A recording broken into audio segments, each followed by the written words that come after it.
South Korea dreams of building the KF-XX, a true sixth-generation fighter, while the United States' NGAD, Japan's GCAP, and China's JXX are already testing real prototypes. Today, South Korea does not even have a flying concept. Its KF-21 relies on foreign engines and older generation technology. If this gap widens, the risk is not just technological irrelevance, but strategic dependence. So how far behind is South Korea, and is its sixth-generation vision already slipping out of reach?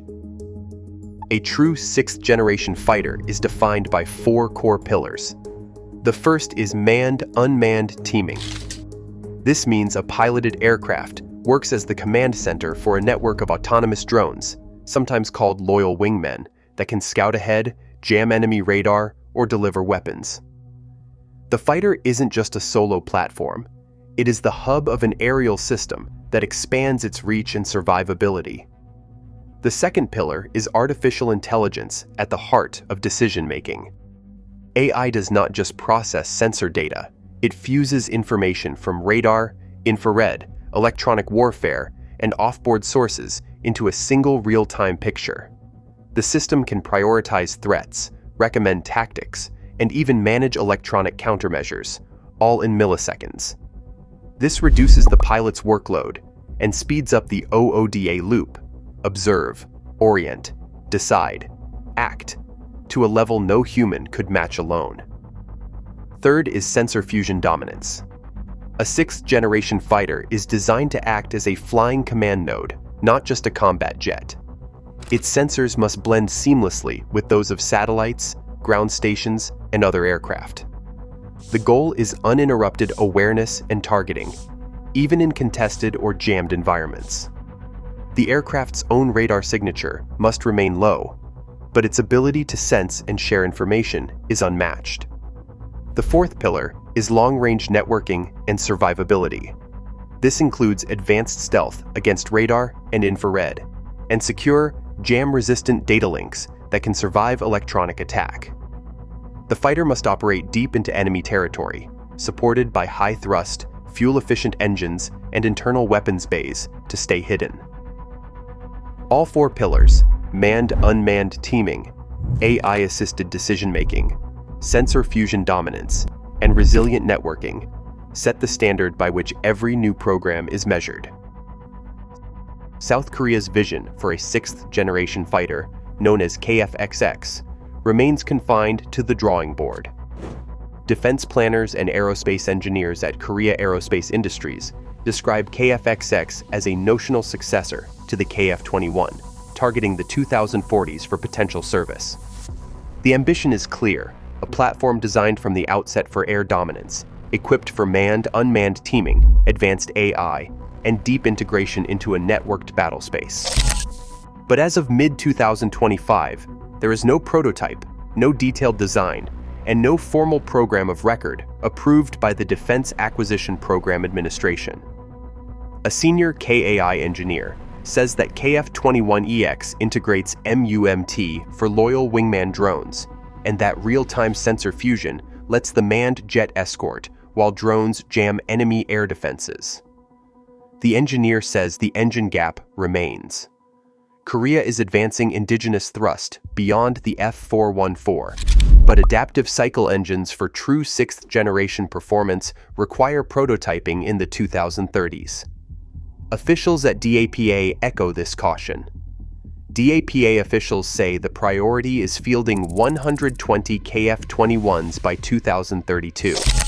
KF-XX ambitions are real, but the timeline is late 2030s at best. DAPA is looking to risk sharing partnerships, for example, the UAE Co-Development Agreement, to bridge technology gaps without over-reliance on foreign platforms.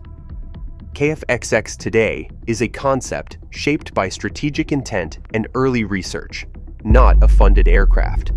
Its future depends on sustained investment, industrial alliances, and the ability to move from vision to hardware before the regional balance shifts further.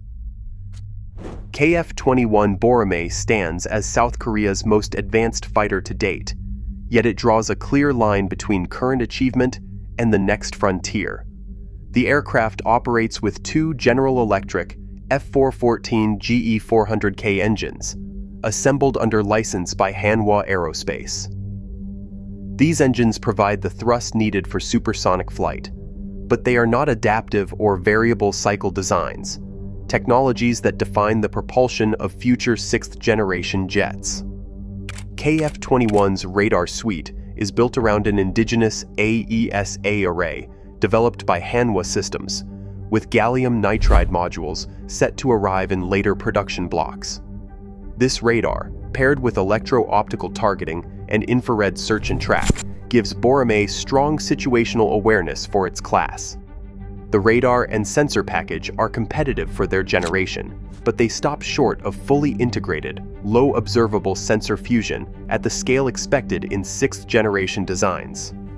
Production plans are ambitious. 40 block-wide jets are scheduled for delivery by 2028, with a total of 120 aircraft across Block 1 and Block 2 targeted for service by 2032. The airframe features stealth-influenced shaping and radar-absorbent materials, but external weapons carriage remains standard for early blocks, limiting its radar signature reduction. Block 3, known as the KF-21EX concept, envisions internal weapons bays and further stealth improvements, but as of now, these remain on the drawing board. Block 3 would be an important step toward closing capability gaps, yet it is not yet a committed production reality.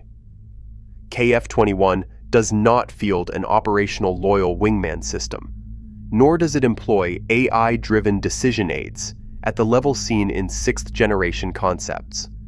Its avionics and sensor fusion are advanced, yet still within the boundaries of late fourth or early fifth-generation standards. The reliance on imported engines and external weapons, along with the absence of networked autonomy, makes one fact unavoidable. KF-21. Boramae is not a sixth-generation fighter. It is a formidable 4.5+ generation platform, bridging the gap while South Korea looks ahead to what comes next. 3 programs now define the global race for sixth-generation air power. The United States leads with NGAD, a project that has already produced at least one full-scale flight demonstrator. Air Force officials confirm the NGAD demonstrator flew before 2023, and the program is in advanced engineering and manufacturing development. NGAD is built around adaptive cycle engines, extensive manned-unmanned teaming, and AI-driven sensor fusion. Initial operational capability is targeted for the early to mid-2030s, with the United States investing billions in supporting drone systems and next-generation propulsion.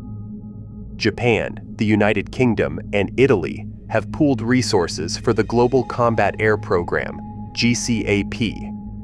This treaty-level partnership merges Japan's FX and the United Kingdom's Tempest, with a formal agreement signed in December 2022. GCAP aims for a stealthy, networked fighter, supported by loyal wingman drones and an advanced engine developed by Rolls-Royce, IHI, and Avio. The stated goal is to field GCAP by 2035, leveraging shared funding and joint research to accelerate progress. China's next-generation effort, often referred to as JXX, remains less transparent. Open-source analysis suggests prototype flights may have begun, though details are closely held. Chinese state media highlight counter-stealth capabilities, integration with drone swarms, and new WS-series engines. Analysts estimate China could field a sixth-generation fighter in the mid-2030s if current trends continue.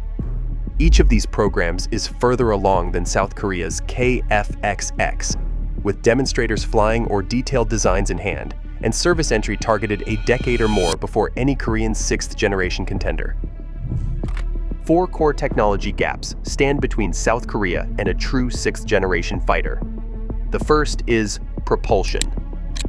KF-XX requires an indigenous adaptive or variable cycle engine to match the range, thrust, and fuel efficiency of USNGAD or GCAP designs. As of 2025, Hanwha Aerospace is developing a 15,000-pound class fighter engine, but it is neither adaptive cycle nor near-flight ready. No Korean prototype exists, and the earliest estimates for a qualifying engine point to the late 2030s.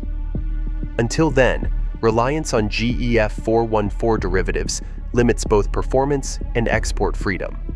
The second gap is autonomy. While KF-21EX hints at loyal wingman integration, South Korea lacks a fielded system for manned-unmanned teaming. There are no operational drones linked to a fighter, no mission management software proven in contested environments, and no validated data links robust enough for real-time coordination under electronic attack. Manned-unmanned teaming remains a roadmap item, not a tested capability. Third, artificial intelligence for sensor fusion and decision support is still experimental. Korean avionics fuse radar and infrared data, but AI-driven threat prioritization and automated tactical recommendations, hallmarks of 6th-generation design, are not yet operational. No Korean fighter currently fields an AI system capable of managing the OODA loop at machine speed across multiple domains. Finally, low observable networking at scale is unproven. KF-21's data links are compatible with Link 16 and domestic networks, but true 6th-generation survivability demands emissions-controlled, jam-resistant communication that preserves stealth while sharing data across a distributed battle space. Korea's networking technology has not yet demonstrated this level of resilience or integration. Each of these four areas, engine, autonomy, AI fusion, and low observable networking, represents a hurdle that must be cleared before KF-XX can stand alongside its global peers. Development timelines for South Korea's KF-XX concept are already under intense scrutiny inside the defense community. Based on modeled projections and KF-21 experience, the earliest possible initial operational capability could fall from 2040 to 2041.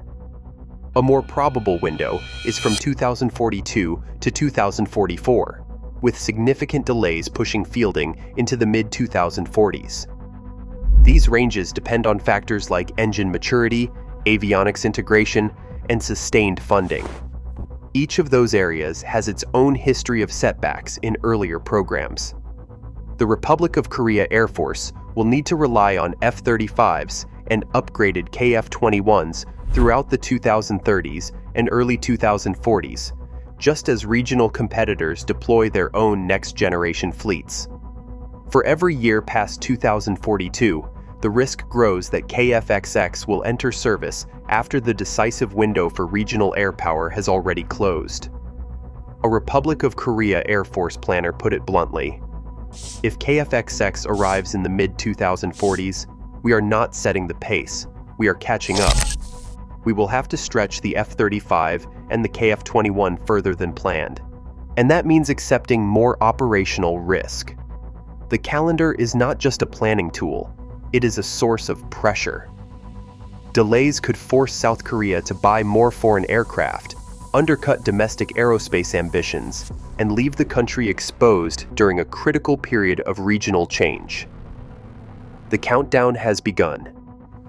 Every slip in schedule carries consequences for sovereignty and security. Today, the USNGAD program and Japan's GCAP program shape the future of air combat, while South Korea's KF-XX remains on the drawing board. In a race measured in decades, timing, not ambition, sets the stakes. AIR superiority in East Asia now hinges on choices made before the first prototype ever flies.